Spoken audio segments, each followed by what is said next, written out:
As the final events of Bible prophecies are rapidly being fulfilled, the call coming from God to His people at such a crisis as this is to come up higher. Come up higher as God called Moses to Mount Sinai. Come up higher as Elijah called the people of God to come up on Mount Carmel.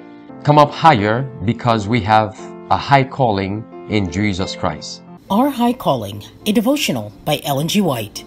Reminders of our heavenly home. Thou, even thou art Lord alone. Thou hast made heaven, the heaven of heavens with all their host, the earth and all things that are therein, the seas and all that is therein, and thou preservest them all. And the host of heaven worshipeth thee. Nehemiah 9 verse 6. There is beauty in the valley's awful grandeur, in the solemn mass of cleft rocks. There is majesty in the towering mountains that look as if they touch the heavens. There are the lofty trees with their delicately formed leaves, the spires of grass, the opening bud and blossoming flower, the forest trees and every living thing.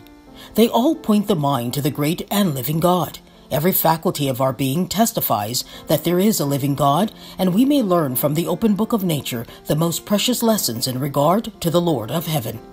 In this study, the mind expands, is elevated and uplifted, and becomes hungry to know more of God and His majesty.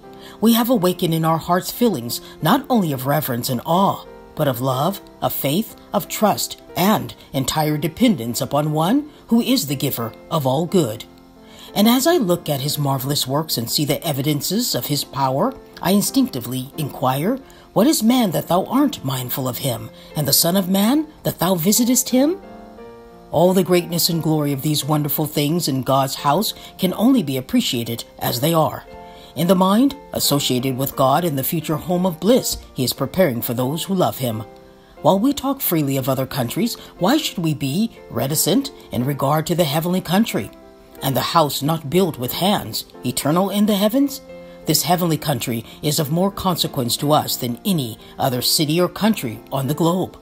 Therefore, we should think and talk of this better even in heavenly country. And why should we not converse more earnestly and in an heavenly frame of mind in regard to God's gifts in nature? He has made all these things and designs that we shall see God in His created works.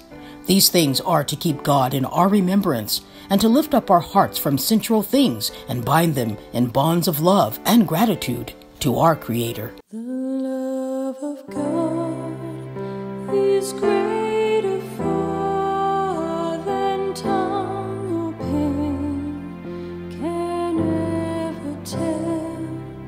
It goes beyond the highest star and reaches to the lowest hell.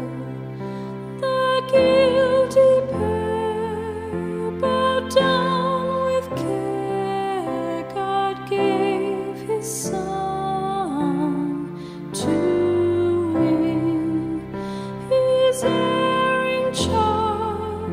He reconciled and pardoned from His sin. Oh, love of God, how rich and pure, how measureless and strong, it shall forevermore endure. The saints and angels' song. When hoary town shall pass away, and earthly thrones and kingdoms fall, when men who hear refuse to pray on rocks and hills and mountains cold, God's love so sure shall still endure. Oh, measureless and strong, redeeming grace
judgment made, where every stone